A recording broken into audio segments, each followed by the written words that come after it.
বাংলাদেশের সব বিভাগের চাইতে গরিব মানুষ বাস করে রংপুর বিভাগে বেশি। নবীজির হাদিস হচ্ছে ধনীদের চাইতে গরিবেরা 500 বছর আগে জান্নাতে যাবে। সেই হিসাবে আমাদের সুসংবাদ আছে, আমরা একদিকে সহজ সরল আর একদিকে গরিব। চট্টগ্রাম, সিলেট, ঢাকা বিভাগের চাইতে আমার বিশ্বাস নবীর হাদিস অনুযায়ী আপনারা 500 বছর আগে জান্নাতে প্রবেশ করবেন। মনে করছেন আমি হাওয়া দিচ্ছি? না, এটা হাদিস শোনালাম, সত্যিই বলছি। আর 500 বছর মানে দুনিয়ার 100, 200, 300, 500 বছর না, 50 আলফা সানা মিম্মা তাউদ্দুন। আল্লাহ তাআলা বলেন, যেভাবে তোমরা 1, 2, 3 করে গণনা করো, এভাবে 50,000 বছর যত লম্বা হয়, আখিরাতের একটা দিন হবে ওই রকম লম্বা। সেই হিসাবে 500 বছর আপনি হিসাব করেন তো, ক্যালকুলেটর নষ্ট হয়ে যাবে। এতদিন আগে আপনি আল্লাহর বানানো ওই সুখের জায়গায় প্রবেশ করাবে আল্লাহ এমনি এমনি। সুতরাং আজকের এই কষ্টটা যেন জান্নাতে যাওয়ার ওসিলা হয়ে যায়, বলেন আমিন। ইন্নাল্লাযী লাইসা ফি জাওফিহি শাইউম মিনাল কুরআনি কাল বাইতিল খারিব। আল্লাহর নবী জানিয়েছেন, কোন মানুষের হৃদয়ে যদি কোরআন না থাকে, ওটা মানুষের হৃদয় না, উজাড় গৃহ, শয়তানের ঘর। এই জন্য এরকম অনুষ্ঠান শুধু না, বিভিন্ন প্রতিষ্ঠান তৈরি করবেন কোরআন কেন্দ্রিক। কয়েকদিন আগে 4 ভাই 2 বোন, 6 ভাই বোন মিলে তার বাবা 95 বছর বয়স, জমি জায়গাগুলো সব তারা নিজেদের নামে লিখে নিয়ে বাবাকে রাস্তায় ছেড়ে দিয়েছে। বলেন সুবহানাল্লাহ। না, শুধু নাউজুবিল্লাহ বললে হবে?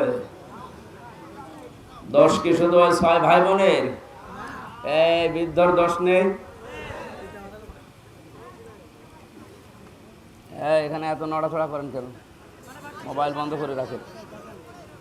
আমরা এমনিতে গরমে কথা হয়তো ঘন্টা খানেক বলবো, হবে না। আমার শরীরের ভেতরে মনে হচ্ছে শোধ বসছে, তারপরও তো শরীরে কিছুই নেই।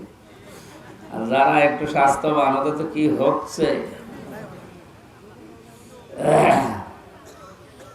পরে বললাম আজকে আমি আসছি অনেক দূর থেকে, কালকে ছিলাম সেই পরশুদিন কোথায় বরিশাল, মেহেন্দিগঞ্জ, এরপরে ছিলাম রাজশাহী। কালকে ফজরের আজান দিলে বের হয়েছে। বললাম যে আসর থেকে মাগরিব পর্যন্ত করো, এটা অন্তত একটু ঠান্ডা থাকবে, অথবা মাগরিবের পর থেকে এসা পর্যন্ত, ওখানে রাত নাই 10টা থেকে 11টা পর্যন্ত। ও কথা শুনে নাই, না মানুষ এসে বসে থাকবে, তার মধ্যে ফেসবুকে দিয়ে দিলেই তো হইতো যে মানুষকে বলেন যে আপনারা আসর থেকে মাগরিব পর্যন্ত আসেন, বা মাগরিবের পরে আমি উঠবো, তাহলে একটু ঠান্ডা হতো, আমিও কথা বলে একটু শান্তি পেতাম, এই মাহফিলটাও ভালো হতো। কথা বললে শুনলো না, এখন এই গরমে আমিও পারছি না, আপনারাও ছাড়ছেন না। আল্লাহু আকবার।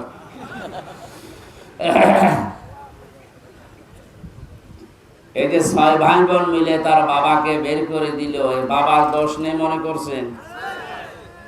না, শুধু বাবার একাও দোষ না, এদেশে শিক্ষা ব্যবস্থারও দোষ আছে। শিক্ষা ব্যবস্থায় এমন কিছু নেই যে আল্লাহর পরে যে মা বাবার স্থান এটা জানানো হয়, এরকম শিক্ষা ব্যবস্থা আমাদের দেওয়া হচ্ছে না। আর যে সমস্ত জায়গায় দেওয়া হয় ওইগুলো বন্ধ করার পায় তারা করে অনেক। আরে ভাই, এ ক্ষতি তো শুধু আমাদের একা হবে না। আমরা না কোরআন হাদিস শিখতে পারলাম না, তাই আপনি তো সারা জীবনে হামজার মতো যুবক থাকবেন না। 50 বছর পরে আপনারও বয়স হবে 90 বছর। আপনার ছেলে মেয়ে তখন জমি জায়গাগুলো সব নিজেদের নামে লিখে ওই মুরব্বীর মতো রাস্তায় ছেড়ে দেয়, আপনি তো কুকুরের খাবার হবে। সুতরাং আগামী প্রজন্ম যেন এরকম ধ্বংস হয়ে না যায়। আল্লাহর পরে যে মা বাবার স্থান, এ বিষয়ে তো ওই ছেলে মেয়েগুলো জানেই না, অথচ সব অনার্স মাস্টার্স করা। এই কথা বলেন কেন? না না না, আমি এটা চাই, কথা বলতে পারবো। আমি কি বললাম আপনি বলতে পারবেন? এখানে আমি শুধু ঘটনা বলার জন্য না, একটা শিক্ষা নেওয়ার জন্য। সুতরাং আমাদের যারা প্রজন্ম আসছে, ছেলে মেয়ে হোক যাই হোক, তাদেরকে এ কোরআন কারিমের সাথে পরিচয় করিয়ে দেওয়া লাগবে। আমার বয়স যত বাড়বে, ওর মর্যাদা, আমার মর্যাদা ওর কাছে যেন আরো বাড়বে। আর যদি এটা না থাকে, আমার দিন যত যাবে ওর কাছে আমার বোঝা মনে হবে। শেষে আপনাকে তার বড় কথা মতো হোক, তার ভেতরে জ্ঞান না থাকার কারণে হোক, আপনাকে বাড়ি থেকে বের করে শেষে ডেনে পড়ে মরবেন, কুকুরের খাবার হবে। আল্লাহ অপমৃত্যু থেকে, এই খারাপ অবস্থা থেকে আমাদের জাতিকে যেন হেফাজত করেন, বলেন আমিন। আর হাদিসটা শুনলেন কত কঠিন, যে মানুষের হৃদয়ে কোরআন নেই, ওটা মানুষের হৃদয় বলা যায় না, উজাড় গৃহ, শয়তানের ঘর। কত নিকৃষ্ট উদাহরণ নবীজি দিয়েছেন বলো। এখানে আজ হাজারো মানুষ উপস্থিত আছে, আমার মনে হয় 100 জনের 5 জন কোরআনে কারিমের সাথে পরিচয় নেই, আর যদি শুদ্ধ করে পড়তে পারেও বোঝে না। কথা বলো না। সুতরাং আমাদের অন্তর যেন মানুষের অন্তর হয়। আমি চোখে দেখেছি বিশ্ববিদ্যালয়ে ক্লাস চলছে, শিক্ষককে জুতা দিয়ে পিটাচ্ছে ছাত্র, তা মাস্টার্সে পড়ে। কি শিক্ষা পেয়েছে বলেন? যে শিক্ষক তাকে পড়িয়েছে, অনার্স মাস্টার্স করিয়েছে, তারে যদি জুতা দিয়ে পিটায় ক্লাসে, ও কি ছাত্র? আমি এইটাও দেখেছি, শিক্ষক অজু করছে, ছাত্র পায়ে পানি ঢেলে দিচ্ছে, অথচ এখনো সেরকম বোঝাই না, মাত্র 6-7 বছর বয়স, কেবল ভর্তি হয়েছে আলিফ বা তাসার সাথে। বলেন, ছাত্র তো দুইটাই, ওইটাও ছাত্র এটাও ছাত্র, এটা মাস্টার্স করে ফেলেছে, এটা জানোয়ার হয়ে গেছে। আর ওটা কেবল আলিফ বা তাসা পড়েও এখন মানুষের মতো মানুষ হচ্ছে, যে উস্তাদ কি ওর কাছে এটা জানা হয়ে গেছে। কিছুদিন পরে যখন কোরআন পড়বে, ওয়াকাদা রাব্বুকা আল্লাহ তা'বুদু ইল্লা ইয়্যাহু ওয়া বিল ওয়ালিদাইনি ইহসানা, আল্লাহ পাক সিদ্ধান্ত নিয়ে ফেলেছেন, রায় দিয়েছেন, ঘোষণা দিয়েছেন। আল্লাহর সিদ্ধান্ত, রায়, ঘোষণা এটা যে আল্লাহ ছাড়া কারো ইবাদত করা যাবে না। তোমাদের মা বাবা যাদের আছে তাদের সাথে ভালো ব্যবহার করা লাগবে। এই আয়াতের সাথে যখন ওই বাচ্চাটা আর 2 বছর পরে পরিচয় হবে, পরিচিত হবে, জানবে, ও তাম দুনিয়া ওকে লিখে দিলে ও মা বাবাকেও ছেড়ে যেতে পারবে না। দিনাজপুরের মুসলমানেরা বাবার কথা মতো স্ত্রী তালাক দেওয়া জায়েজ আছে না নেই? আন্দাজে বলে দিলে। মায়ের কথা মতো স্ত্রী তালাক দেওয়া জায়েজ আছে না নেই? কারণ বউ শাশুড়ির ভেতরে মার মেয়ের যে সম্পর্ক, এটা 100 ভাগ হচ্ছে না, হবে না। যদিও হয় 1000-এ 1-2টা। বৌমা গুলো শাশুড়িকে মায়ের মতো মনে করতে 100 ভাগ পারে না। শাশুড়ি গুলো মেয়ে পুত্র বধূকে নিজের আপন মেয়ের মতো মনে করে ভাবতে পারে না। এজন্য অধিকাংশ পরিবার গুলো জাহান্নামের মতো হয়ে গেছে। অভাব আছে, তাহলে অভাবে মানুষ এরকম আচরণ করবে। ওটা যদি নিজের মা হতো, আপনি এই অভাবে তার সাথে আচরণ করতে পারতেন যেটা শাশুড়ির সাথে করছেন? পারতেন না। এ দোষ শুধু আপনার একা না, এ দোষ এ পরিবারের, সমাজের, এ শিক্ষা।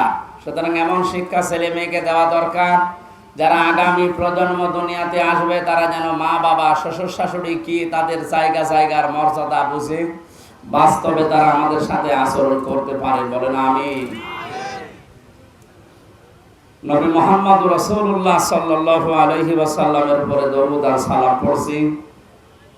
তিনি কোরআনে কারীম প্রচার করতে গিয়ে 5টা বাধার বিশেষ করে সম্মুখীন হয়েছিলেন। নবীজিকে আল আমিন উপাধি দিয়েছিল এই মানুষগুলো। আল আমিন মানে বিশ্বাসী, আস-সাদিক, সত্যবাদী। অথচ এই মানুষগুলো কোরআনে কারীম পাওয়ার পর 5টা বাধা দিয়েছিল। নবীজিকে সর্বপ্রথম তারা পাগল বলে ঘোষণা দিয়েছে। কি বলে?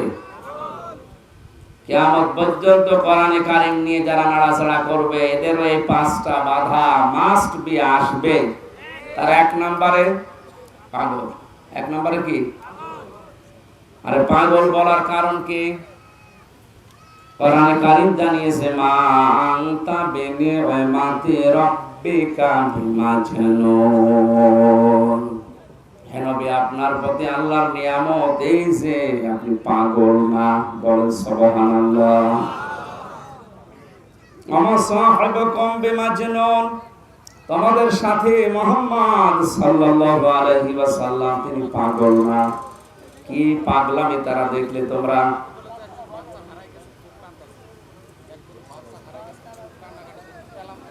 কি করা যাবে? একজনের বাচ্চা হারিয়ে গেছে, রাব্বি। বাচ্চাটার নাম রাব্বি। যদি কেউ পেয়ে থাকেন দেখেন, নাম জিজ্ঞাসা করেন, করে স্টেজে নিয়ে এসে দিয়েছেন। ও স্টেজে আছে, কারো যদি হয়ে থাকে প্রমাণ দিয়ে নিয়ে যান, যাত্রার বাচ্চা নিয়ে এসে।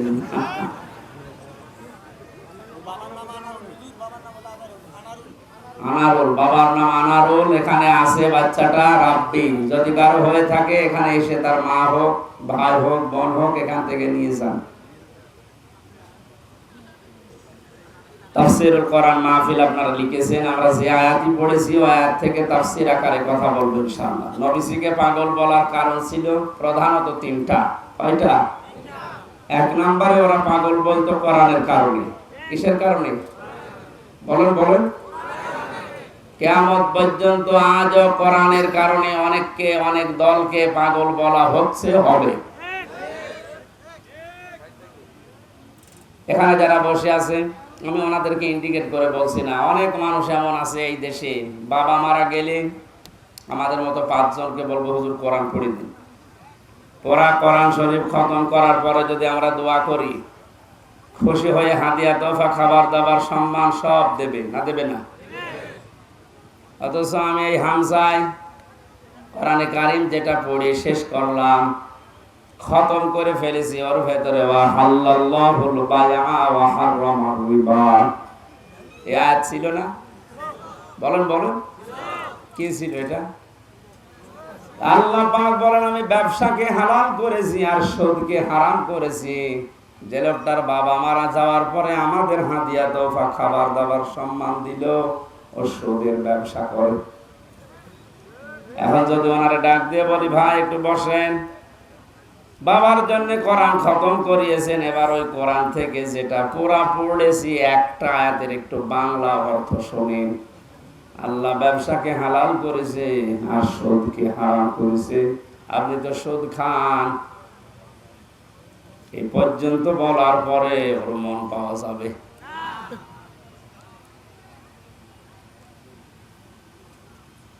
মনে মনে ভাবে, কারে নিয়ে আসলাম? ওই জামানায় মুহাম্মদুর রাসূলুল্লাহ সাল্লাল্লাহু আলাইহি সাল্লামকে এক নম্বরে তারা পাগল বলতো। কারণ নবীজি যখনই আয়াত নাযিল হওয়ার পরে তেলাওয়াত করে শোনাতেন, আবু জেহেল, আবু লাহাব তো আর আমাদের মতো বাংলা ভাষা, ইংরেজি ভাষা না, ওদের ভাষায় আরবি বললে ওরা বুঝে ফেলতো যে মুহাম্মদ বলতে চায় কি। আমরা এতিমের মাল আত্মসাৎ করে খাই, আর কোরআনে কারিমের আয়াত পড়ে আমাদেরকে জানাতে চায় যারা এতিমের মাল খায় তারা জাহান্নামের আগুন খায়। আমি যদি বাংলায় না বলি, শুধু আরবিতে বলি, ইন্নাল্লাযীনা ইয়াকুলুনা আমওয়ালাল ইয়াতামা যুলমান ইন্নামা ইয়াকুলুনা ফি বুতুনিহিম নারা। এ পর্যন্ত বলার পরে কিছু বুঝেছেন? এখন যদি বাংলায় বলি, নিশ্চয় যারা এতিমের মাল ভক্ষণ করে, অন্যায় ভাবে জুলুম করে, ফাঁকি দিয়ে, আমার আগে যে কথা বলছিলেন উনি হয়তো এই কথাগুলো আরবিতে না বলে বাংলায় আপনাদের বুঝিয়েছেন। জনপ্রতিনিধি হবে হয়তো, যে মানুষের জমিন আত্মসাৎ করে, ফাঁকি দিয়ে খায়, এমনকি মসজিদের টাকা পর্যন্ত, গোরস্থানের জমি পর্যন্ত যা দলিল করে দিচ্ছে। অথচ লোকটা নামাজও পড়ছে। ওই লোকটাকে যদি আমি আরবি এ কথাগুলো সারা রাত বলি, ও বলবে যা হুজুর আমার জন্য দোয়া করছে। আর ওইটাই উল্টিয়ে যদি বাংলায় বলা হতো, ওর মন খারাপ হয়ে যেত, বলতো কি পাগলামি কথাবার্তা বলেন। ও জামানায় যেহেতু বাংলায় বলা লাগতো না, আরবি বললেই বুঝে ফেলতো আবু জেহেল। এদের সর্বপ্রথম নবীজিকেও পাগল বলতো কোরআনের কারণে। কিসের কারণে? আজও এই দেশে সব ওলামা ইকরামকে অনেকে খারাপ ভাবে না। আমাদের হুজুর কত ভালো, সুন্দর সুন্দর করে কথা বলে, আজ 30 বছর ইমামতি করছে, কোনো ফোস ফাঁস হোস হাস নেই। অথচ হামজা কোথা থেকে এসেছে, একদিনে আমাদের সব গোপন কথা ফাঁস করে দিল। আরে ও 30 বছরে যা বলেছে আরবিতে, ওটা যদি আমার মতো বাংলায় ব্যাখ্যা করতো 30 বছর আগে ইমামতি চলে দিত। নবীজিকে পাগল বলার 1 নাম্বার কারণ কি? কোরআন। বলেন বলেন। আজও এইভাবে কেউ যদি বলে, তাকে উল্টা পাল্টা নাম আজও দেওয়া হয়। 2 নম্বর, নবীজিকে পাগল বলার কারণ ছিল এমনি। কি কারণ? হ্যাঁ, কোনো কারণ নেই, এমনি। আমি যদি এখন হারুনকে বলি রাজাকার, ও যদি বলে কেন বললেন? এমনি। হ্যাঁ, এমনি। কারণ আমার হাতে এখন মাইক আছে, মিডিয়া আছে, পাওয়ার আছে, আমি যা বলবো ওইটাই মানুষ শুনবে। ওই জামানায় নবীজিকে পাগল বলতো। 2 নম্বর কারণ কি? এমনি। আজও আমাদেরকে দেখেন, অনেকেই অনেক নাম দিচ্ছে, কোনো কারণ নেই, এমনি। 3 নম্বরে, বিশ্বনবী মুহাম্মদ রাসূলুল্লাহ ওই জামানায় তিনি একা দাঁড়িয়ে গিয়েছিলেন জুলুমের বিরুদ্ধে। আজকে বীরগঞ্জ থানার পাশে যে মসজিদ আছে, ওই জায়গায় যদি কেউ একটা লাল শালো টাঙিয়ে মাজার বানিয়ে সেজদা দেয়, আমি যদি এদেরকে মুসল্লি 5000 মুসল্লি নিয়ে বলি এখানে খারাপ কাজ হচ্ছে, ইসলাম বিরোধী, এটা বন্ধ করা লাগবে, চলেন যাই, আজকেই বন্ধ করব, আমার মনে হয় 4999 জন মুসল্লি বলবে হুজুর দরকার নেই, দিনকাল ভালো না। যে যা করছে করুক, লা ইলাহা ইল্লাল্লাহ, আপনি নামাজ পড়ান। বলেন তো, এই যে যারা নামাজ পড়লো, নামাজে বললো কি? তা'মুরুনা বিল মা'রুফি ওয়া তানহাউনা আনিল মুনকার, আয়াত দিয়ে ইমাম সাহেব নামাজ পড়িয়েছিল। যারা সৎ কাজে আদেশ করে, অন্যায় কাজে বাধা দেয়, তা আল্লাহর বিরুদ্ধে শিরিক চলছে, আপনি নামাজের শিক্ষাটা কাজে লাগাবেন না? এখন যদি আমি ইমাম হয়ে ওই 5000 ভালো ভালো মুসল্লিকে নিয়ে যেতে চাই, এই 1500 বছর পরেও যদি ডিজিটাল যুগে এই মুসল্লিরা বলে না, আপনি কি পাগলামি করছেন, দিনকাল ভালো না, তাহলে 1500 বছর আগে নবীজি একা একদিকে আর তামাম দুনিয়া সব একদিকে। কত বড় জাহেল ছিল তারা! আল্লাহর ঘর কাবা শরীফের ভেতরে পর্যন্ত 360টা মূর্তি তুলেছিল। বলেন কত বড় জাহেল তারা! সেই জামানায় নবীজি একা দাঁড়িয়ে বললেন লা ইলাহা, কিচ্ছু মানি না। বলেন ওই সময় তারা পাগল বলবে না কি বলবে? আজ এই ডিজিটাল যুগে এত ভালো মানুষ যদি আমার মেনে নিতে না পারে, পাগলামি মনে করে।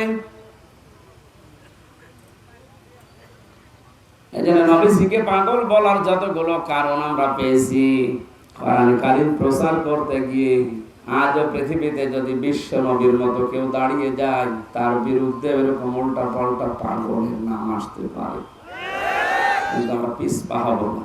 ইন্না লাকা লাআজরান গায়রা মামনুনের পরের আয়াতে আল্লাহ জানিয়েছেন, হে নবী, কোরআনে কারীম প্রচার করতে থাকেন, এর পুরস্কার, নিরবিচ্ছিন্ন পুরস্কার আমি আল্লাহ আপনাকে দেব।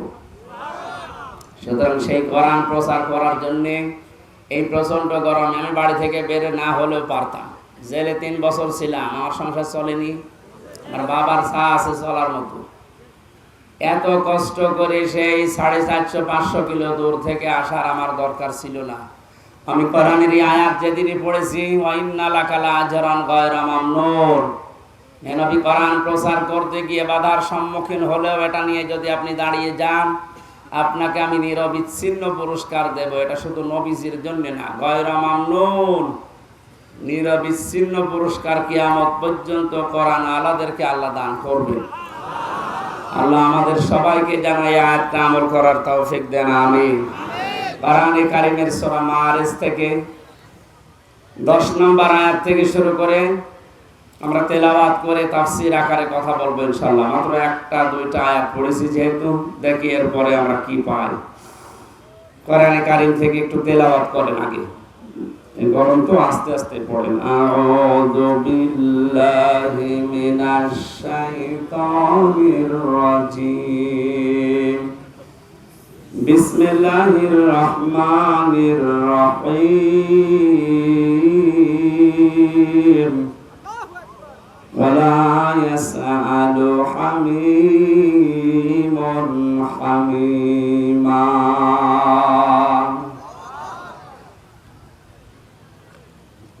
সূরা মারিজ থেকে আল্লাহ পাক পরিচয় করে ধরেছেন কিয়ামতের ভয়াবহতা। এমন কঠিন সালসালা অবস্থা পয়দা করা হবে, আল্লাহ পাক বলেন মানুষ মুক্তিপণ দেওয়ার জন্য পাগল হয়ে পড়বে। আজকে যে বাচ্চাটা হারিয়ে গেছে, এটা যদি কিডন্যাপ হয়ে যেত, আর কিডন্যাপার যারা ওরা যদি বলতো ওর মা বাবাকে যে 5 লাখ টাকা না মুক্তিপণ না দিলে ছাড়া হবে না, বাড়ি ঘর বিক্রি করে হলেও মুক্তিপণ দিয়ে সন্তান ছাড়াতো। কথা বলে না কেন? হারিয়ে গেছে তাই শুনছে ওর মা কাঁদতেছে, আর যদি কিডন্যাপ হয়ে যেত তো পাগল হয়ে যেত। আল্লাহ পাক কোরআনে কারিমে আজকের আলোচনার বিষয় হচ্ছে মুক্তিপণ। কি কত বড় কঠিন অবস্থা তৈরি করলে এই যে ডাকাত, কিডন্যাপার, যারা হাইজাকার, যারা সন্ত্রাসী, এরা মানুষকে তুলে নিয়ে যারা মুক্তিপণ চায়, বিভিন্ন নদী এলাকায়, সাগর এলাকায় যারা বসবাস করে, জেলেদেরকে অনেক ডাকাতরা তুলে নিয়ে যায় নদী থেকে, সাগর থেকে, পরিবারের কাছে খবর পাঠায় যে মুক্তিপণ দেওয়া লাগবে 10 লাখ 5 লাখ, না তো ছাড়া হবে না। এর বাড়িওয়ালা যারা আছে, পরিবারস্থ লোকরা এমনিতেই তো গরিব মানুষ, মাছ বিক্রি করে খায়, এরপরও নিজেদের সর্বোচ্চ বিক্রি করে হলেও নিজের বাড়িওয়ালাকে ছাড়ানোর জন্য মুক্তিপণ দিতে রাজি হয়ে যায়।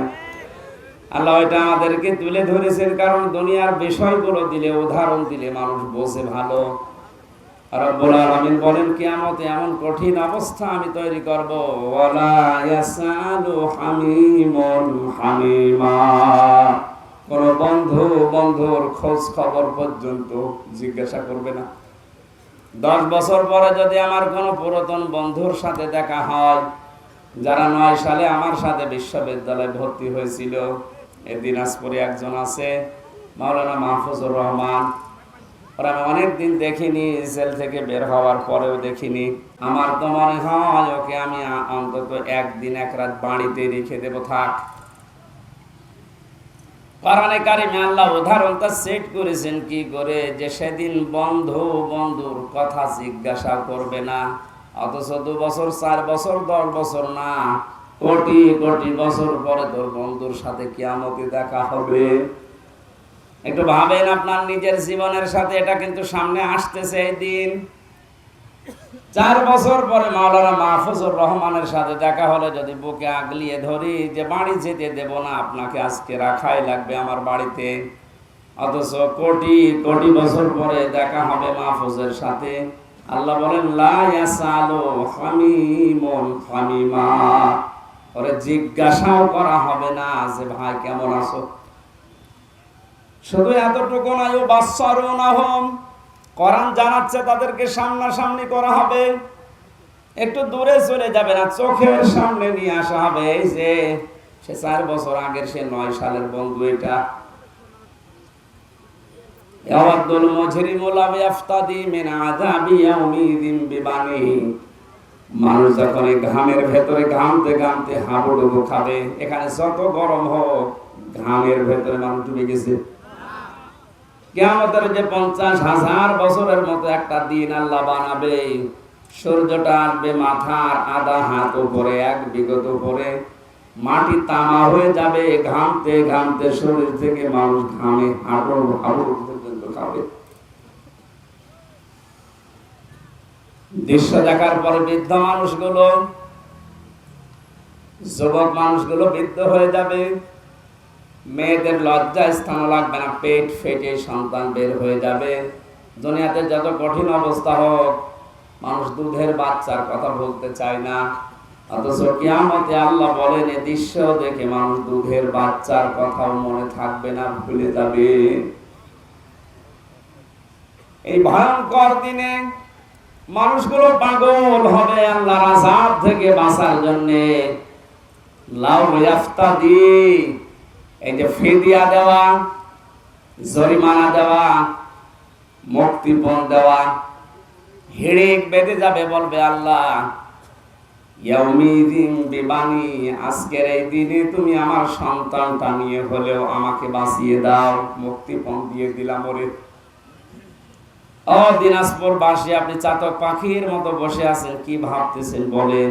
আমি তো আয়াতটা পড়ার পরে জেলখানা থেকে 3 বছর পরে আমার মেয়েটা, যারা 1 বছর রেখে গিয়েছিলাম, ফারিহা জান্নাত, 3 বছরে ওর উপর আমার এত মহব্বত ভালোবাসা তৈরি হচ্ছে।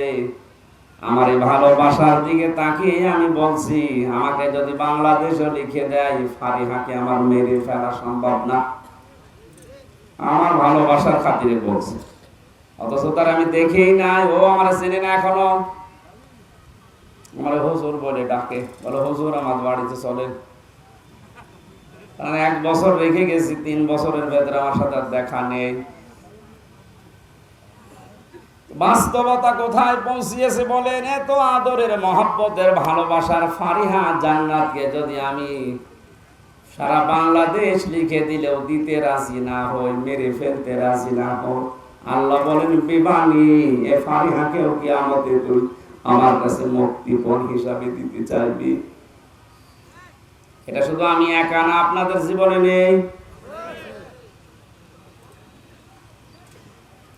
শুধু ওয়াজ শোনা না, আপনি বাস্তবে এটা মিলান তো, যে কত বড় কঠিন অবস্থা হলে নিজের এত বড় আদরের ভালোবাসার মেয়েকে পর্যন্ত মানুষ আল্লাহকে বলবে এটাও নিয়ে নেন, আমার দরকার নেই। কত জায়গায় বন্যা হয় দেখেছি, পেপারে, পত্রিকায়, ফেসবুকে। বন্যাতে মা ভেসে গেছে, মারা গেছে, তারপরও নিজের 2 বছর 2.5 বছরের সন্তানটাকে বুকের উপরে ভাসিয়ে রেখেছে জীবিত অবস্থায়। এটা দেখেননি? তাহলে দুনিয়ার জীবনে জীবন পর্যন্ত দিয়ে দিচ্ছে, কিন্তু সন্তানকে মারতে রাজি না, বাঁচিয়ে রেখেছে মা। অথচ কিয়ামতে এই মাই বলবে, আল্লাহ আমার এই ফারিহাকে আমি দিয়ে দিলাম মুক্তিপণ, আমারে বাঁচাও। অসাহিবাতিহি ওয়া আখি, মানুষ তার স্ত্রীকে দিতে চাইবে, বন্ধু বান্ধব এবং নিজের ভাইকে। অফাসিলাতিহিল্লাতি, তবে তার জ্ঞাতি গোষ্ঠী, তার দলের লোক, যারা তাদেরকে আশ্রয় দিত, যার নাম শুনলে মানুষ বলতো না অমুক দলের লোক, দরকার নেই, এইরকম দলের লোক কেউ বলবে আল্লাহ এদেরকেও দিয়ে দিলাম, আমাকে বাঁচাও। অমান ফিল আরদি জামিআ, এটা আরো কঠিন। শুধু দলের লোক না, জ্ঞাতি গোষ্ঠীর লোক না, যারা আশ্রয় দিত, তারা না, স্ত্রী না, ভাই না, সন্তান আদি না, আল্লাহ পাক বলেন পৃথিবীর যত সম্পদ আছে ও সব দিতে রাজি হবে। এরপরও সে বলবে আল্লাহ আমার নাজাত দাও, আমাকে বাঁচাও। এতটুকু বলার পরে আল্লাহ আলোচনার ধরন এবার পাল্টিয়েছেন, একটু ভালো করে শুনবেন। এই যে জানজালা কঠিন অবস্থায় এতগুলো মানুষের নাম বলার পরে মহান আল্লাহ এবার বলেন, কাল্লা, কখনোই না। এই যে এতগুলো জিনিস দিয়ে লোকটা মুক্তিপণ হিসাবে দিতে বাঁচতে চায়, নিজেকে মুক্ত করতে চায় আল্লাহর আযাব থেকে। কারণ দেখতে পাবে যে আমি এরকম আযাবে আছি, আর আমার সামনে আল্লাহর আরশের নিচে বসে 7 প্রকার মানুষ মাছের কলিজা দিয়ে খাবার খাচ্ছে। জোরে বলুন সুবহানাল্লাহ। যে 7 প্রকার মানুষকে দেখে ওর হিংসা হবে, ঈর্ষা হবে, মনে মনে রাগ হবে, যে কি এত বড় কঠিন আযাবের ভেতরে তামাম হাসরের ময়দানে সবাই আছে, আর ওই 7 প্রকার কারা এরা? কোন জায়গায় যেখানে ছায়া নেই, শুধু আরশের ছায়ায় ওরা বসে বসে মাছের কলিজা দিয়ে খাবার খায়। তার 1 নম্বরে নবীজি নাম দিয়েছেন আল ইমামুল আদিল। দুনিয়ায় যারা ন্যায় বিচার করতো, কি বিচার? দিনাজপুরের মানুষেরা ন্যায় বিচার শুধু কোর্ট কাছারিতে, আদালতে না, পরিবারেও ন্যায় বিচার আছে। বলেন, নিজের 2টা ছেলে আছে, একটা লেখাপড়া করে, একটা মাঠে কাজ করে। যেটা পড়াশোনা করছে তার পেছনে খরচে আপনার কোনো হিসাব নেই, তাকে দুধ ডিম খাবার যেভাবে খাওয়ানো দরকার খাওয়াতে আছেন। এটা মাঠে কাজ করে, ওইটাও তো আপনি জন্ম দিয়েছেন। ওরে 10 বছরে কোনোদিন 1 গ্লাস দুধ দেয় না। কি বেশি বলে ফেললাম? আপনি তো অবিচার করছেন, আরশের ওই ছায়াতলে আপনি স্থান পাবেন না, মনে করছেন না ওটা শুধু আল ইমামুল আদিল, যারা ন্যায় বিচারক, বাদশা, ওদের জন্য। আপনিও তো একজন বাদশা। আপনি পরিবারের বাদশা না? আপনি পরিবারের মালিক। মালিক মানেই তো বাদশাহ, আপনি দায়িত্বশীল। সুতরাং সন্তানদের প্রতি যেন অবিচার না হয় এটা খেয়াল করবেন। এখানে অনেক আল্লাহর ওলি বসে আছে, নিজের বাবার নামে বাবার সম্পদগুলো নিজের ছেলের নামে লিখে দিয়েছে। মেয়ের মাথায় হাত দিয়ে বলছে, মা তোর জন্য দোয়া করে দিলাম যা। অথবা এক ছেলেকে লিখে দিয়ে আর এক দুইটা ছেলেকে ফাঁকি দিয়েছে, আপনার নামাজ, রোজা, হজ, যাকাত, দাড়ি, টুপি, পাগড়ি সব ওই আত্রায়। যদি বলো হুজুর অসুবিধা নেই, আত্রায় পানি নেই, পানি নেই, তাও ডুববে। হাঁটো জল, তাই কি হাঁটো জলে ডুববে। যারা শরীক ফাঁকি দেয়, সে ছেলে হোক, মেয়ে হোক, বোন হোক, ফুফু হোক, চাচা হোক, জনগণ হোক, যারা শরীক ফাঁকি দিয়েছেন, শক্ত কথা বলছি দুইটা, এদের জীবনে ক্ষতি হবে কয়টা বলেন? বলেন। এক নম্বরে, যেই দিন শরীক ফাঁকি দিয়েছে ওই দিন থেকে ওর জীবনের ইবাদত বন্দেগী কবুল হওয়া বাদ, ওটা আর মাথার উপরে উঠবে না। দুই নম্বরে, যখন মারা যাবে ঈমান পাবে না, বেঈমান হয়ে মরবে। এই বাংলাদেশে কি এই আয়াতের উপরে পড়ে যায় এরকম মানুষ নেই? এখানে নেই? একেবারে সাহস করে হাত তোলেন তো, শরীক ফাঁকি দিয়েছেন কারা? এলাকায় আমার মনে হয় আগামী বছর আর ওয়াজ দেওয়ার দরকার নেই, এগুলো সব আল্লাহর ওলি বসে আছে। না ভালো, তাহলে আমার আগে যিনি যে প্রতিনিধি কথা বলছিলেন উনি মনে হয় মিথ্যা কথা বলেছে। 5 ওয়াক্ত নামাজ পড়ে আর মানুষকে ফাঁকি দেয়, ওনার কথা কি মিথ্যা? অবশ্যই এখানে এরকম মানুষ আছেন। আপনি লজ্জায় কয়েকজন মানুষ এখানে হাত তুলছেন না, কিয়ামতে আপনার এই জায়গায় লেখা থাকবে আপনি শরীক ফাঁকি দিয়েছিলেন। এটা শুধু মনে মনে না, এটা বিশ্বাস করেন তো? আজকেই বাড়িতে ফেরত দেন, যেভাবেই হোক। ফুফুর জমি, ভাইয়ের জমি, চাচার জমি, জনগণের যে সম্পদ আত্মসাৎ করেছেন, মেরে খেয়েছেন, আগে ফেরত দেন। কিসের নামাজ পড়েন, কিসের রোজা রাখেন আপনি? আগে ওই নামাজ পড়েন, বলেন। আপনি নামাজ পড়ে যদিও কবুলই না হয়, তো পড়ে সময় নষ্ট করবেন কেন? ওই সময়টা অন্তত একটু নাচ গান দেখেন, নাকি না? মানে ওদিকেও হারাচ্ছেন, এদিকেও হারাচ্ছেন। আমার এই হাদিসটাকে আপনি বিশ্বাস করেছেন নাকি মনে করছেন যে হলেও হতে পারে, না হলেও? তাহলে শরীক যারা ফাঁকি দিয়েছেন ওদের 1 নাম্বার ক্ষতি কি? ওই দিন থেকে ওদের নামাজ, রোজা, এই দাড়ি, টুপি, পাগড়ি, জুব্বা, জিকির, আজগার সব শেষ। ওগুলো আর কবুল হবে না, বন্ধ। এটা যেহেতু রেকর্ড হচ্ছে সারা বাংলাদেশে, কালকে ছড়িয়ে যাবে। সবাইকে আমি উদ্দেশ্য করে বলছি, শরীক ফাঁকি দেওয়া এখনই আপনি থামেন। আগে ওর টাকা, ওর জমি ফেরত দিয়ে আসেন, তারপরে নামাজ শুরু করুন। 2 নম্বরে, আপনি যখন মারা যাবেন ঈমান পাবেন না, বেঈমান হয়ে মরবেন আবু জেহেলের মতো। কারণ ও এতিমের সম্পদ আত্মসাৎ করেছিল, এই জন্য সূরা আরাইতাল্লাযী ইউকাযযিবু বিদ্দীন নাযিল হয়েছে। এক কথা বলেন না কেন? আল্লাহ তুমি আমাদের এই মুসলমানদেরকে এরকম গোনা থেকে হেফাজত করো, বাঁচাও, বলেন আমিন। এত বড় কঠিন কঠিন জিনিস যাদেরকে বেশি ভালোবাসা হয়, সন্তান, স্ত্রী, এখানে যদি কোনো পাগলও বিয়ে করে, ওরে যদি ডাক দিয়ে কেউ বলে, ভাই তোর বউটা আমার কাছে 1 ঘন্টার জন্য রাখ, আমি তোরে 10,000 টাকা দেব, পাগল দেবে? বলে এত বড় পাগলও রাজি হচ্ছে না শুধুমাত্র 1 ঘন্টা দেওয়ার জন্য। অথচ কিয়ামতে আল্লাহ পাক বলে না, সাহিবাতিহি, তার বউকে বলবে, আল্লাহ এটাও নিয়ে নাও, এ মুক্তিপণ দিয়ে দিলাম, আমারে বাঁচাও। ইব্রাহিম নবী আলাইহিস সালামের মতো এত বড় পাওয়ারফুল নবী, যিনি জাতির পিতা, জাতির পিতা, তিনি বলবে, আল্লাহ আমার পিতা আজরের সাথে যা ভালো লাগে করো, ও সাথে আমার দেখার দরকার নেই, তুমি আমারে বাঁচাও। ঈসা নবী আলাইহিস সালাম বলবে, আল্লাহ তুমি আমার মা মরিয়মের সাথে যা আচরণ করার করো, ওরে কোথায় দেবে, জাহান্নামে না জান্নাতেও, আমার দেখার দরকার নেই, তুমি আমাকে বাঁচাও, আমি মুক্তি চাই। আমি কি চাই?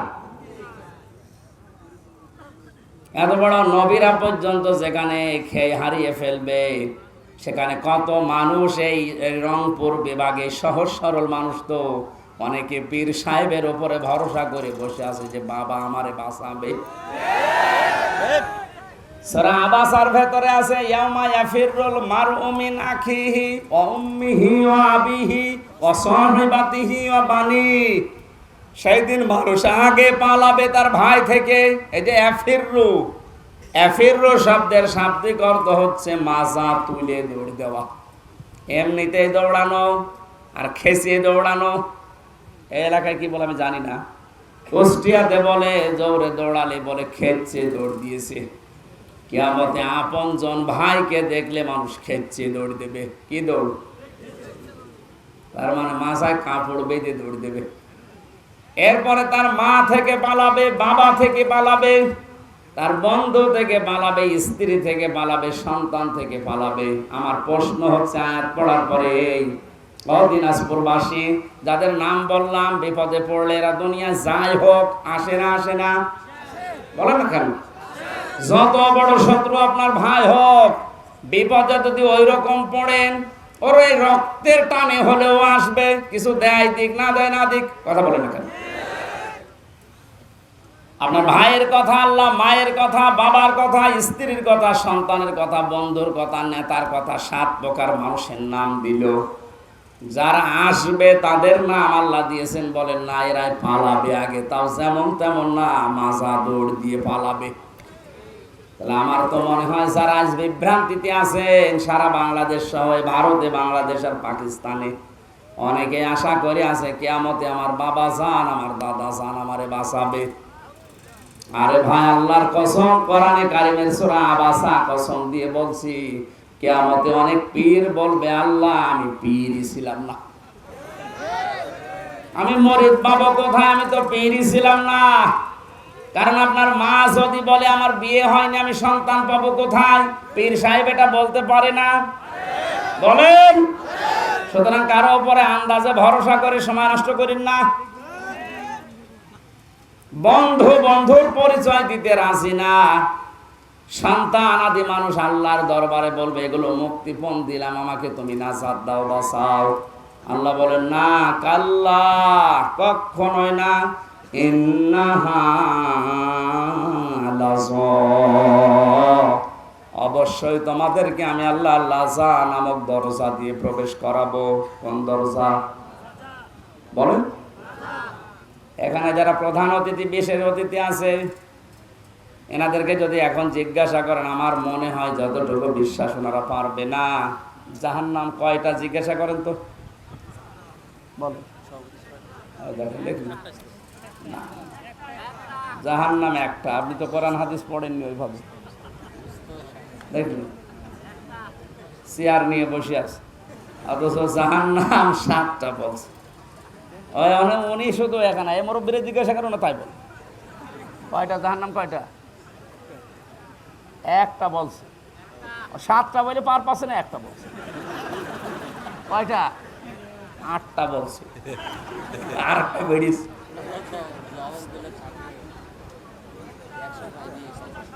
ধমক দিলে আমার মনে হয় আরো বাড়বে না। এই ভ্রান্তিটা কাটানো দরকার। অনেকে এই ভুলের ভেতরে আছে। এই অতিথি ভাই,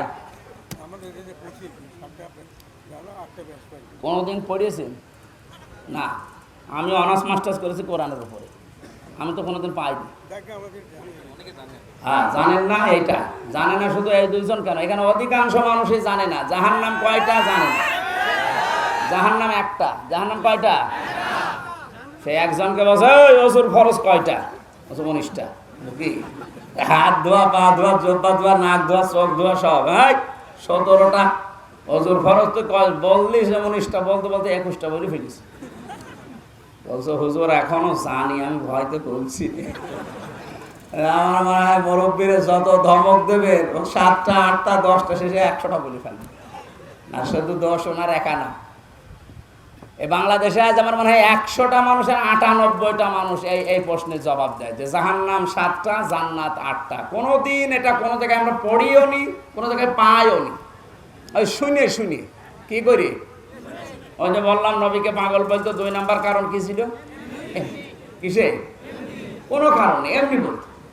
আমরা আজ এমনিতে এরকম বলি, কোনো জায়গায় কিন্তু পাইনি। কোরআনে আল্লাহ জানিয়েছেন সূরা হিজরের, এটা মুখস্থ করে রাখবেন। সূরা হিজরের 44 নম্বর আয়াত, আল্লাহ বলেন লাহা সাবাতু আবওয়াব, জাহান্নামের দরজা 7টা। কয়টা বলেন? জাহান্নাম কয়টা? একটা। লিকুল্লি বাবিম মিনহুম জুজউম মাকসুম, পৃথিবীতে যে যেই ধরনের অপরাধ করবে আল্লাহ তাকে ওই দরজা দিয়ে জাহান্নামে প্রবেশ করিয়ে ওই শাস্তি দেবে। তাহলে এক এক জায়গার শাস্তির ধরন এক এক রকম। কথা বলেন না কেন? আজকে যে দরজার আলোচনা করছি এ দরজার নাম লাজা। নাম কি? কয়টা জাহান্নামের দরজা বলেন? 1 নাম্বার দরজার নাম হচ্ছে লাজা, 2 নাম্বার নাম হচ্ছে হুতামা, 3 নাম্বার নাম হচ্ছে হাবিয়া, 4 নাম্বারের নাম সাঈর, 5 নাম্বারের নাম সাকার, 6 নাম্বারের নাম জাহিম, 7 নাম্বারের নাম জাহান্নাম। এই জাহান্নাম একটা দরজার নাম। তাহলে জাহান্নাম একটা দরজা। দুনিয়াতে যে যেই ধরনের অপরাধ আমরা করছি কিয়ামতে আল্লাহ ওই দরজা দিয়ে তাকে প্রবেশ করিয়ে ওই রকম শাস্তির ব্যবস্থা ওখানে রেখেছে। আমি রিমান্ডে যে 10 দিন ছিলাম ওখানে এক একজনের শাস্তি এক এক রকম। যারা অস্ত্র নিয়ে ধরা পড়েছে, যারা মানুষ মার্ডার করেছে, ওদের যে রিমান্ড, ওখানে প্রথমে নিয়ে গেলে যদি স্বীকার না করে যে এই নখ তুলি নেয়। আমারও প্রথমে বলছিল যে এই যে মেশিন পত্র সব আছে, এখন জিনিসপত্র তোলা হবে। তার মানে ওই রকম জায়গা ওর জন্য আলাদা, মাটির নিচে ঘর আছে, ওই ঘরের ভেতরে কোনো আওয়াজ নেই, শুধু ক্যামেরা ফিট করা,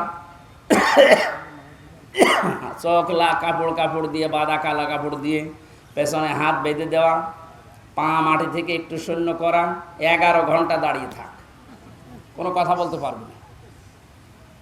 কি কঠিন অবস্থা বলেন! কেউ নেই, মাটির নিচে কোনো শব্দ নেই।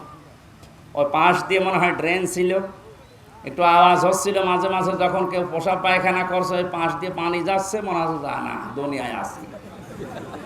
হঠাৎ পা যদি মাটিতে একটু পড়ে যায়, ও তো ওই 7 তলা থেকে ক্যামেরায় দেখতেছে, একটু মাটিতে পা পড়ে গেলে শুধু আওয়াজ দেয়, 1-1.5 ঘন্টা 2 ঘন্টা পরে এই কোনো আওয়াজ নেই। আমি জোহর, আসর, মাগরিব, এশা 4 ওয়াক্ত নামাজে একবারে পড়িছি। নামাজ কখন যাচ্ছে, কখন কয়টা বাজছে, দুনিয়ায় কিচ্ছু জানি না। এই যে জায়গাটা, এখানে কি সবাইকে নিয়ে যায়? মুরগি চুরি করে ধরা পড়েছে, ওরা নিয়ে যাবে? ওরে 2টো থাপ্পড় দিয়ে বলে ভাই ক টাকার মুরগি চুরি করে টাকাটা দিয়ে চলে যা। আর যে মার্ডার করে এসেছে, যে লোকটা অস্ত্র নিয়ে ধরা পড়েছে, ওরা 2 থাপ্পড় দিয়ে বিদায় করবে? ওর কাছ থেকে স্বীকারোক্তি নেওয়ার জন্য ওর ঘর আলাদা আছে, ওর রিমান্ডের জায়গা আলাদা নেই। আল্লাহ বলেন দুনিয়াতে যে যে ধরনের অপরাধ করো তারে ওই দরজা দিয়ে প্রবেশ করিয়ে আটকিয়ে দেব, এইবার ভেতরে আমি চালাবো মেশিন। আর প্রথম নাম্বারে কি বললাম? লাজা। বলেন এটা এত বড় ভয়ঙ্কর জায়গা। আমি কোরআনে কারীম থেকে এবার শোনাচ্ছি, উদাহরণ দিলে মনে থাকে ভালো, এজন্য আগে বলে নি আপনাদের জন্য। 1 থেকে 5 পর্যন্ত পড়ানো হয়, কি বলে ওইটার? প্রাইমারি। কি বলে ওটার নাম? Primary school. বলেন তো কি? ওখানে ক্লাসরুম 5টা দরজা আছে। এটা জানেন তো? যে যেই ক্লাসে পড়ে ওই দরজা দিয়ে সে প্রবেশ করে। ক্লাস 2তে পড়ে, ও কি 5 ক্লাসে যে বসে থাকতে পারবে? আর বসে থাকলে ওরা স্যার থাকতে দেবে? বলবো তোরে এখানে হয়ে 2 ক্লাসে যা। আল্লাহ বলেন লিকুল্লি বাবিম মিনহুম জুজউম মাকসুম, পৃথিবীতে যে যে ধরনের কাজ কারবারে থাকবে কিয়ামতে আল্লাহ ওই দরজা দিয়ে তারে প্রবেশ করিয়ে ওই রকম কেসেম দেবে, এসএম দেবে। কেসেম মানে অংশ, ওই অংশটা তারে দিয়ে শাস্তির ধরন তাকে বোঝাবে। এই লাজাটা খুব কঠিন। আমরা দেখি লাজায় যাওয়ার জন্য যে কাজগুলো দুনিয়ায় মানুষ করে, আমরা ওই কাজে আছি কিনা। যদি থাকি আল্লাহ বলেন ওখানে প্রবেশ কর। ওখানে প্রবেশ করার পরে কি হবে সেটা এবার আসে। কাল্লা, কখনোই না। তোর মুক্তিপণ আমি একটাও নেব না, তোর সন্তান আমি নেব না, তোর স্ত্রী নেব না, তোর ভাই নেব না, তোর জাতি গোষ্ঠী যারা তোকে আশ্রয় দিত, তোর দলের লোক, ওগুলো আমার দরকার নেই। তামাম দুনিয়ার সম্পদ দিলেও আমি নেব না। তোরে আমি প্রবেশ করাবো জাহান্নামের লাজার হুতমা নামক দরজা দিয়ে। ও দিনাজপুর বাসী, এবার আপনি নিজের সাথে মিলাবেন। কাল্লা ইন্নাহা লাযা নাযাআতাল লিশশাওয়া। এই দরজা দিয়ে প্রবেশ করার সঙ্গে সঙ্গে আগে চামড়া খসে যাবে। এই কথাটা শুনতে যত সহজ মনে হচ্ছে, বাস্তবতা কি অত সহজ? কি এমন ঘর আল্লাহ বানিয়েছে যেখানে ঢুকলে চামড়া খসে যায়? এ ঘরের ভেতরে আল্লাহ প্রবেশ করাবে কাদের? যে মানুষগুলো সত্যকে সত্য জানার পরও মেনে নিতে চায় না, মুখ ফিরিয়ে চলে যায়। আর বাংলাদেশে এই প্রকার মানুষ এখন বেশি। ইব্রাহিম আলাইহিস সালাম আল্লাহকে খুঁজেছিলেন না খোঁজেননি? প্রথমে চাঁদ দেখে মনে করেছিলেন এটাই আমার খোদা, এটাই আমার আল্লাহ। যখন ডুবে গেল বলছে না, যে ডুবে যায় ও আমার মালিক হতে পারে না। তারকা দেখার পরে মনে করলেন না, এটা আমার মালিক হবে। যেই ডুবে গেল বলছে না, আমি মানি না। সূর্য দেখার পরে বলে বিশাল, এইটাই আমার মালিক হবে। যেই ডুবে গেল সন্ধ্যা বেলা বলে না, এটাও আমি মানি না। হযরত ইব্রাহিম ওই সময় যা দেখেছিলেন সব যেহেতু অদৃশ্য হয়ে যায়, সব ডুবে যায়, অস্তমিত হয়ে যায়। তিনি তখন জাতির সামনে দাঁড়িয়ে ঘোষণা দিয়েছিলেন, ইন্নী ওয়াজ্জাহাতু ওয়াজহিয়া লিল্লাযী ফাতারাস সামাওয়াতি ওয়াল আরদা হানিফাও ওয়া মা আনা মিনাল মুশরিকিন। জোরে বলেন আল্লাহু আকবার। এটা আজ অনেকে জায়নামাজের দোয়া মনে করে না। এটা জায়নামাজের দোয়া না, জায়নামাজের আলাদা দোয়া আছে। কেউ যদি জায়নামাজে দাঁড়িয়ে এটা পড়ে তার সওয়াব হবে, কিন্তু এটা জায়নামাজের দোয়া না। নবীজি এটা পড়তেন কখন? যখন তাকবীরে তাহরিমা দিতেন আল্লাহু আকবার, এরপরে বলতেন ইন্নী ওয়াজ্জাহতু। আর আমরা উল্টিয়ে ফেলেছি, আগে পড়ে নিয়ে তারপরে বলে আল্লাহু আকবার।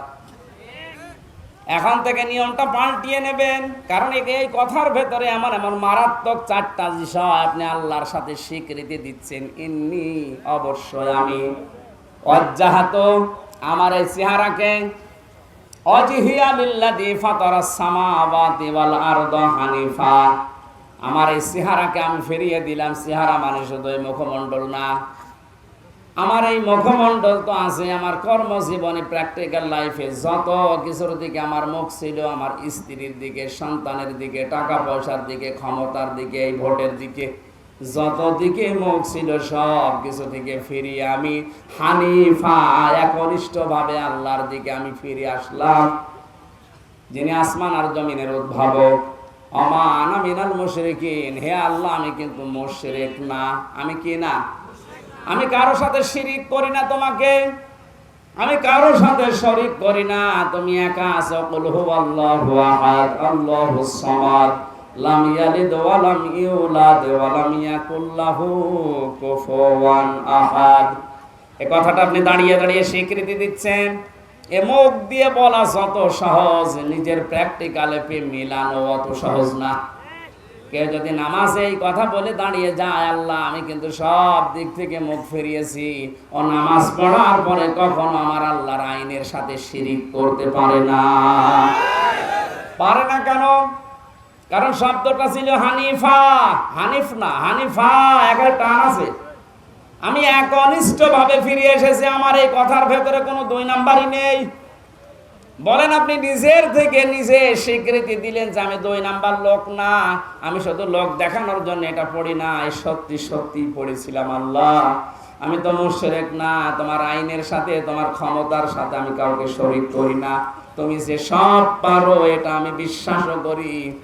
আল্লাহ যেটা পারে ওটা অন্য কেউ পারে, এই বিশ্বাস করার নাম শিরিক। বিশ্বাসের নাম কি? সন্তান দিতে পারে শুধুমাত্র কে? বিয়ে করার পরে 100 বছর সংসার করছেন, সন্তান হচ্ছে না, এটা আপনার দোষ? কার দোষ?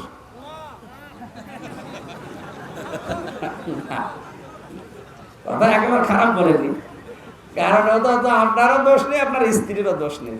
আপনার মতো এই লোকটা 10 বছর বিয়ে করে ও সংসার চালাচ্ছে, ওর সংসারে 10টা ছেলে মেয়ে 10 বছরে, আর আপনার 50 বছরও একটা হয়নি। এ দোষ কার? বললে কেমন হয়ে জানে? এবারে আমার বিশ্বাস করা লাগবে যে আমার বড় দোষ নেই, আমারও দোষ নেই। ক্ষমতা যেহেতু আল্লাহর হাতে, উনি দেয় না, উনি এটা আমার পরীক্ষার ভেতরে ফেলে রেখেছে। এটার জন্য আমি মরা পীরের কাছে কবরে যাব, জিন্দা পীরের কাছে যাব, এটা শিরিক হবে। আমি এই জন্যই তো হানিফা বললাম যে আমি একনিষ্ঠভাবে ফিরে এসেছি, কারো দিকে আমার আর মন নেই, মুখ নেই। ওমান আমিনাল মুশরিকিন, আমি মুশরিক না। ইব্রাহিম আলাইহিস সালাম আল্লাহকে খুঁজে পেয়েছিলেন কষ্ট করে, আর আমাদের চোখে আঙ্গুল দিয়ে আলেমরা দেখিয়ে দেয়, এরপরও সত্য জানার পর মানে। আপনি প্রবেশ করবেন কোন দরজা দিয়ে? বলেন বলেন। এবার বলেন, আপনি বাংলাদেশে লাজা দরজা দিয়ে যাওয়ার মতো মানুষ আছে না নেই? এখানে নেই। যারা সত্যকে জানার পরে অহংকার করে মুখ ফিরিয়ে চলে যায়, এরপরেটা তো আরো কঠিন, বলবো। যারা সম্পদ জমা করে আর সংরক্ষণ করার জন্য চেষ্টা চালায়। সম্পদ কি? পৃথিবীর যত সম্পদ আছে, নবীজির ভাষায় উত্তম সম্পদ হচ্ছে নেককার আল্লাহওয়ালা মানুষ। সম্মানিত মা বোন যারা এসেছেন, অনেকেই মনে করে আমি নামাজ পড়ি, রোজা রাখি, কালো বোরকা পরি, আমি জিকির করি, আমি ইবাদত বন্দেগী করছি, আমি কি নেককার না? নেককার হওয়ার জন্য নবীজি ওইদিকে ইঙ্গিত দেয়নি। আল্লাহর নবী বলেন, নেককার নারী দুনিয়ায় ওইটা যার ভেতরে 4টা গুণ পাওয়া যায়। 1 নম্বরে, স্বামী যখন বাইরে থেকে বাড়িতে আসে, দুনিয়ার সব কাজ বাদ দিয়ে যারা স্বামীকে খুশি করার জন্য চেষ্টা চালায়। এরকম মহিলা এখন ঘরে ঘরে। এই মহিলা নেই, এই জন্য অনেকেই পরকীয়া প্রেম করে। আপনি তো ঠিক বলবেন, এলাকায় এসব চলছে। সম্মানিত মা বোনেরা, আপনাদের স্বামীরাই দেখেন স্বীকৃতি দিচ্ছে এরা পরকীয়া প্রেম করে, এই কারণে আপনার কাছে রেসপন্স পায় না, আপনার কাছে যেটা পাওয়া দরকার পাচ্ছে না। এই জন্য শুধু স্বামীরা একা দায়ী থাকবে না, আপনারও দোষ আছে। আপনাকে বাদ দিয়ে যে মহিলার সাথে এই স্বামীটা লাইন করেছে, তার ভেতরে যা আছে আপনাকে আল্লাহ তাই দিয়েছিলেন।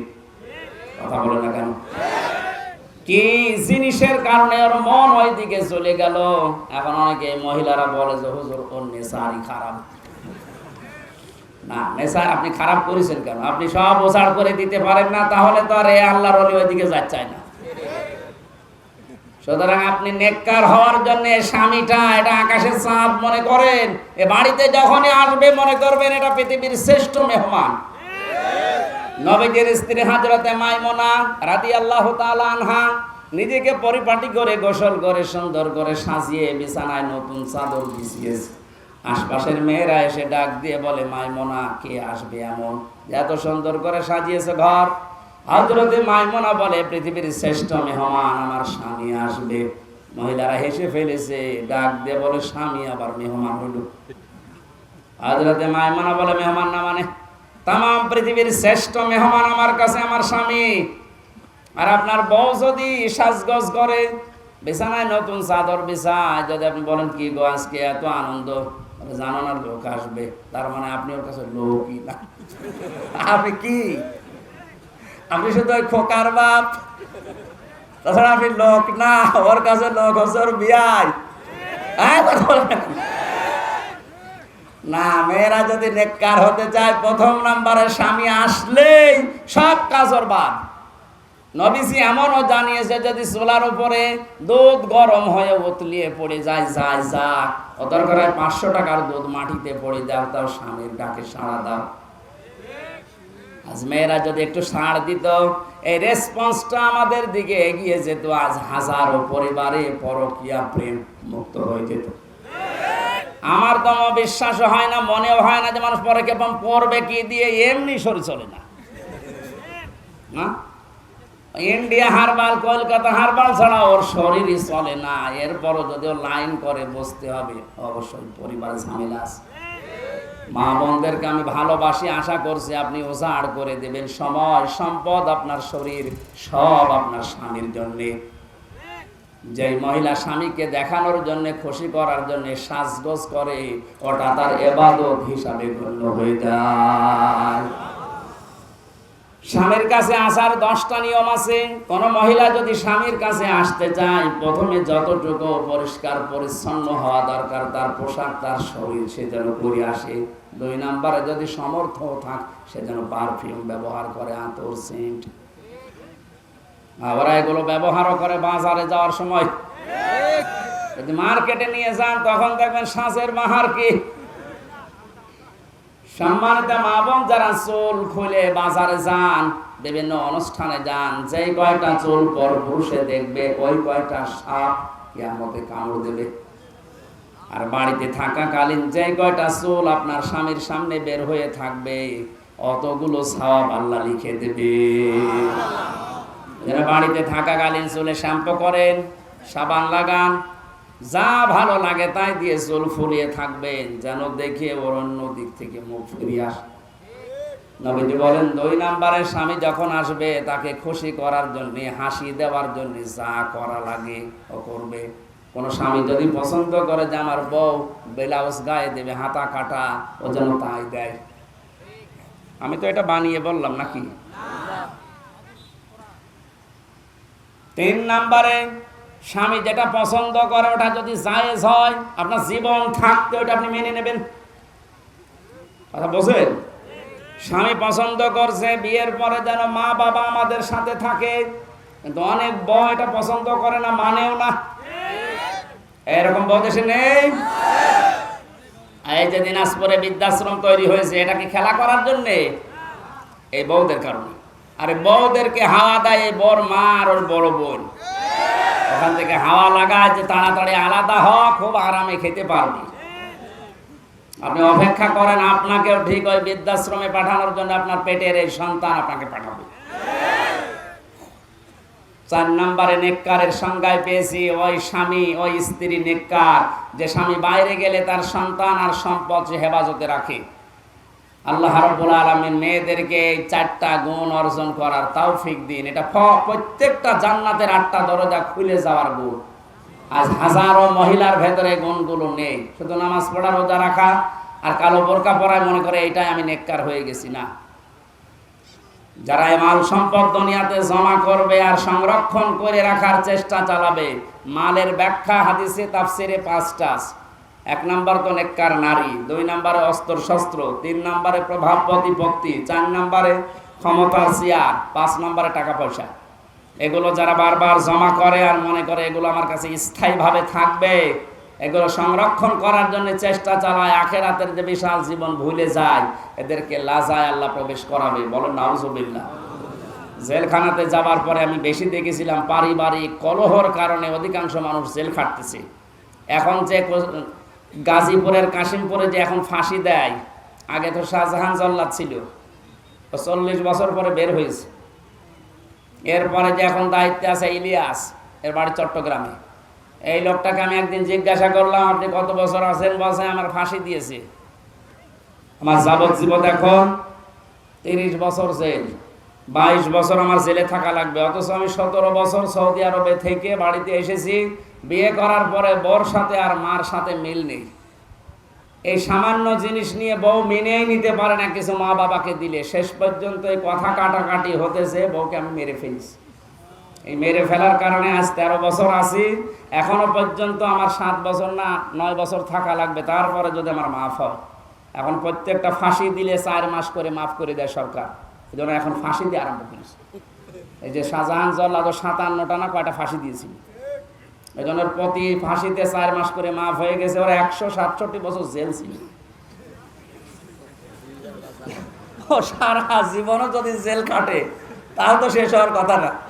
শেষ পর্যন্ত রাষ্ট্রপতি ওরে মাফ করে দিয়ে 30-32 বছর পরে বের করে দিয়েছে। এখন চার দোকান চালায়। এই যে পারিবারিক জীবনে বলেন, এই ইলিয়াস এই লোকটা 17 বছর বিদেশ খাটার পর বাইরের দেশ থেকে দেশে আসার পরে বিয়ে করে আবার এখন 13 বছর জেলে। তোমার জীবনের আর কিছু আছে কি? ছোট্ট একটা বিষয়, এই স্ত্রীর সাথে মায়ের সাথে মিল নেই। পারিবারিক জীবনের এই সমস্যাটা, এই জন্য আমি জেল থেকে বের হয়ে এই 2টা বই করেছিলাম, যে পারিবারিক জীবনে দাম্পত্য যে কলহ এবং এর সমাধান 19টা। কয়টা? এই যে মানুষ পরকীয়া প্রেম করে, বউ শাশুড়ির মিল নেই, এগুলো কোরআন আর হাদিসের নোট করে করে লিখেছি। আপনার মেয়েদেরকে নিয়ে যেয়ে দেবেন। এই স্টেজে আছে মনে হয়, স্টেজের পেছনে আছে সাদা গাড়িতে, যে মেয়েকে, বউকে, মাকে, যে মেয়ে বিয়ে দেবেন সামনে ওই মেয়েকে দেন যে এটা পড়ো, এটা শেষ করো পড়া। মেয়েরা যারা এসেছেন ওইটা নিয়ে আপনার স্বামীকে, আপনার বড় ভাইকে, আপনি যে ভালোবাসেন যাদেরকে, এরকম মানুষকে বলেন পড়ো এটা। পরকীয়া, প্রেম এবং পারিবারিক জীবনের সমস্যা দূর হবে আমার বিশ্বাস ইনশাআল্লাহ। ওটা যাওয়ার সময় নিয়ে যান। আর গরমে আমার ভেতরে একদম ঘেমে শোধ চলছে। রাতের বেলা দিনাজপুর শহরে মাহফিল আছে রাত 9টায়, আমি ওইটার দাওয়াত দিলাম, যদি পারেন যেন, আর নাই তো এই কয়েকদিন পরে আবার এখানে আছে পাশে, ওখানে যেন। আর আগামীতে নিয়ে আসলে রাতের বেলা নেই, আমি পারছি না। আল্লাহুম্মা আমিন। লা ইলাহা ইল্লা আনতা সুবহানাকা ইন্নী কুনতু মিনাজ জালিমিন। মাবুদ, তোমার বান্দা বান্দিরা কঠিন গরমে প্রচন্ড তাপদাহ চলছে, এরপরও বাড়িতে না যেয়ে আল্লাহ তাআলা এই দুপুর বেলা অনেকে না খেয়ে কোরআনে কারিমের শোনার জন্য বসে আছে। এত কষ্ট স্বীকার যারা করেছে এদেরকে খালি হাতে ফেরত দিও না। এই কষ্টের জন্য তুমি এদের মাফ করে জান্নাতি বলে ঘোষণা দিয়ে দাও। রংপুর বিভাগের মানুষগুলো বড় নিরীহ, এরা সহজ সরল, এরা গরিব মানুষ। তোমার হাবিব জানিয়েছে ধনীদের চাইতে 500 বছর আগে এদেরকে নাকি তুমি জান্নাতে দেবে। এ বিভাগে যারাই বাস করে আল্লাহ, এই মানুষগুলোর জন্য মুসাফির অবস্থায়, মাজলুম অবস্থায়, অসুস্থ অবস্থায় দোয়া করছি, এদেরকে তুমি সত্যি জান্নাত দিয়ে দিও। আজকের আলোচনার সওয়াবগুলো নবীজির রওজায় পৌঁছিয়ে দিও। যে যতটুকু কষ্ট আজকে গরমে সহ্য করেছে কোরআনের ইজ্জতে, আল্লাহ তুমি তাকে ওই পরিমাণেই মাফ করে দাও। আমরা অনেকে অসুস্থ হয়ে পড়েছি, আমাদেরকে শেফায়ে কামেলা আজেলা দান করো। যেভাবে যে এগিয়েছে কোরআনের জন্য অর্থনৈতিকভাবে, তার ওই টাকায় এভাবে বরকত দিয়ে দাও। তোমার যে বান্দাগুলো প্রতিনিধি হওয়ার জন্য আকাঙ্ক্ষা পেশ করেছে, যার জন্য তোমার ইসলামের দ্বীনের কাজ হবে, এদেরকে তুমি নির্বাচিত করে দিও আল্লাহ। প্রধান অতিথি আমাদের এমপি সাহেব জাকারিয়া সাহেবকে কবুল করে নাও। যত অতিথি আজকে এসেছে প্রত্যেকটি অতিথিকে অমরের মতো বানিয়ে দাও। সম্মানিত মা বোনদেরকে ফাতেমার মতো, আয়েশার মতো জীবন দাও আল্লাহ। আগামীতে এই মাহফিলটা কোরআনের জন্য বিশাল আকারে কবুল করে নাও। রইসুদ্দিন ভাই তার মায়ের জন্য দোয়া চেয়েছে, আল্লাহ আমাদের সবার মাকে তুমি মাফ করে দাও। মাথা নিচু করে দোয়াটা পড়েন, রব্বির হামহুমা কামা রব্বায়ানি সগীরা। আল্লাহ কোরআনের দাওয়াত নিয়ে সেই কুষ্টিয়া থেকে এই 400-500 কিলো দূরে তোমার যে বান্দার মাধ্যমে আসি, হারুন রশিদ, তোমার ওই ছোট্ট গোলামকে তুমি মঞ্জুর করো। তার জীবনের ভালো কাজগুলো কবুল করো, তার জীবনের অন্যায় কাজগুলো তুমি মাফ করে দাও। তার স্ত্রী যে সন্তান তুমি দিয়েছো, মেহেরবানি করে ফাতেমার মতো বানিয়ে দাও। তার মা বাবাকে মাফ করে দাও আল্লাহ। তুমি আমার মা বাবাকেও ক্ষমা করো। আমার 2টা সন্তান ফারিহা জান্নাত, জান্নাতুল মাওয়া, এদেরকে তুমি ফাতেমার মতো বানিয়ে দাও। জীবন থেকে 3টা বছর এক ধরে কেটে গেল আল্লাহ। ওই 3টা বছর তুমি নবীজি 3 বছর জেলে ছিল, তার সাথে কবুল করে নাও। এলাকায় মাটির নিচে যত মানুষ ঘুমিয়ে আছে, কোরআনের ইজ্জতে কবরগুলো জান্নাত বানিয়ে দাও। আমাদের পারিবারিক জীবনে তুমি ওসমান রকিয়ার মতো পরিবেশ তৈরি করে দাও। হাজার হাজার মানুষ আজ বাংলাদেশে অনেকে জেল খাটতেছে শুধু পারিবারিক জীবনের কারণে। আল্লাহ পরিবারে তোমার সালাম নামের খাতিরে শান্তি দাও। আগামীতে অনুষ্ঠানটা কোরআনের প্রচারের জন্য আরো বিশাল আকারে মঞ্জুর করো আল্লাহ। যে যুবকগুলো এই মাহফিলের জন্য শ্রম দিল আল্লাহ, যুবকদেরকে তুমি হযরত হুসাইনের মতো বানিয়ে দাও। কখনকার মরণ চলে আসে জানি না। এই প্রচন্ড গরমে অনেকের শরীর ঘেমে ঘাম শরীর থেকে ঝরছে পানির মতো, তারপরও যারা বসে আছে আমাদেরকে তুমি কালেমা থেকে দূরে সরিয়ে দিও না। একবার হলেও যেন পড়ি লা ইলাহা ইল্লাল্লাহু মুহাম্মাদুর রাসূলুল্লাহ।